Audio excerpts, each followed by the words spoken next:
questioned as to why you would sign up for a mystery quilt and have no idea what you were going to make? Not really. My husband thought that was the craziest thing to ever do. And the interesting thing was, I always commuted with my daughter. Finally, we found out we were making the same thing. She was way at the white shell, and I was here. Oh, yeah, that's wonderful. And you have mine, too. Yeah, and I have hers on my Chesterfield. It matches better than mine does. That's why you share, right? Yeah, that's why we share. Yeah, that was interesting. And here, so we can see what you did for her back here. Yeah, So you obviously used up your fabrics, right? And created this wonderful backing like that. Yeah, use up what you have. Perfect. Let's just fit this right on top. And this one is fun. It's called our scrap quilt. And it's reversible. If you look, like here's the yellow and there's the yellow. And you have the triangle or the squares, and you hem them, and then you sew them together, like fold it over and sew these together. You flip them over, and you go row by row. And you have a reversible quilt. Wow. Any questions on that? Yeah, we got that totally. Daughter, don't harass mother. Remember, you're working on this at some of the retreats. Yeah. Yeah. It's a nice one for on the Chesterfield or now. Yeah, and I noticed that one end here you've got the points here as well. Yeah, You made this in here. 2007. Yeah, yeah. And this, So how are you doing those triangles together? well, you have the two squares and you sew them together and then you flip them over. It's a totally hand project. Could you do it by machine? Can you do it by machine? Well, these seams I have by machine, yeah. But then the rest is all done by hand. These are joined by hand. Yeah, this, and here's by hand and there, and you quilt it there. Yeah. Yeah, there is quite a bit of hand stuff in there. It's interesting. But it's a nice way of using all your old material colors. And this was interesting too. Where a few of us ladies, we started this. What's the name of this pattern? My grandmother's flower garden, and you do that block by block, and you sew them together by hand, and then afterwards you quilt them around there. That's all hand done and hand quilt. There is, like, when you stitched your rows together, there was no machine work at all, so there is no, the machine hasn't touched this quilt. No. So I couldn't get people or somebody to do it machine because I wanted it all hand done. So you hand quilted it yourself. Yeah. It's beautiful. And so the green represents the path in the garden. Yeah. Okay.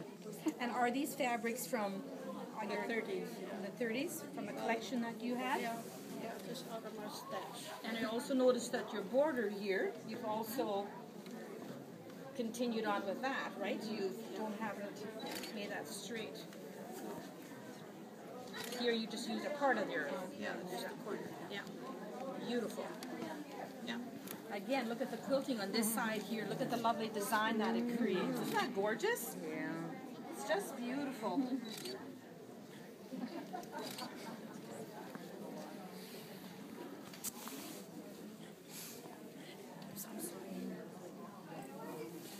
Do you do your hand? Do you do your hand quilting on a big frame? A big frame. Yeah. Oh yeah. Takes up the whole living room. Yeah, basement. and then you have free hands, you know, if you have Right. stand. Do you have a TV down in the basement? Oh yeah. Yeah. Oh yeah. And then we have this beautiful quilt. Baltimore's that we, I don't know how many ladies started it.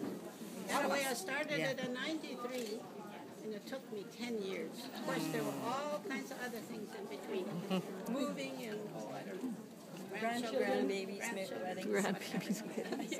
But I finally finished it in 10 years. Then we had a show here at the quilt show. All the Baltimores. I think we had 28 Baltimore's hanging here that year. And we were honored to have them at the City Hall in Winnipeg.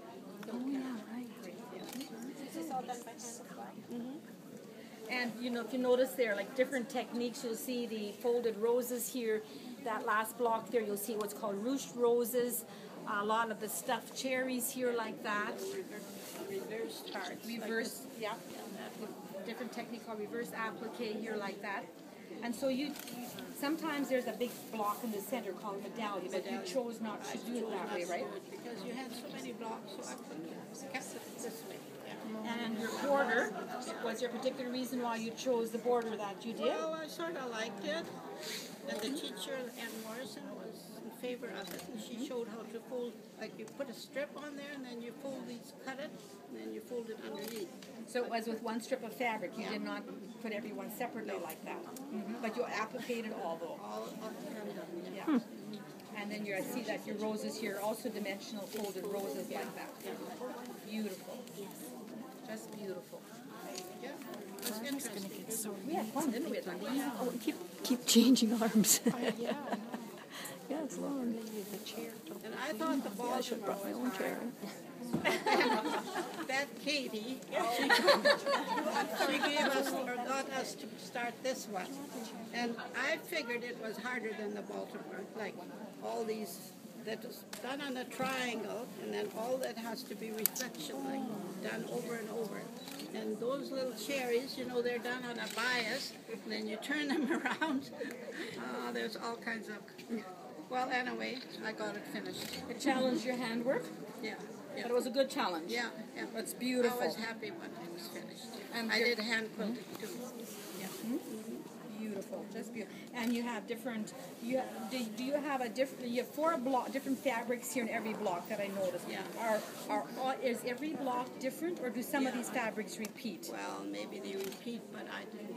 I just took what I had of fat quarters. I don't think they really repeated. Beautiful. I love your purple that you used here to bring that all in. A little bit yellow. Brighten it up. Yep. Great. That's Thank you, Katie. beautiful. She encouraged us.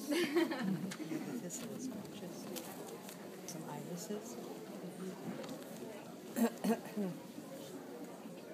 Okay, so Elsie has shared this part, so thank you very much, Elsie, for sharing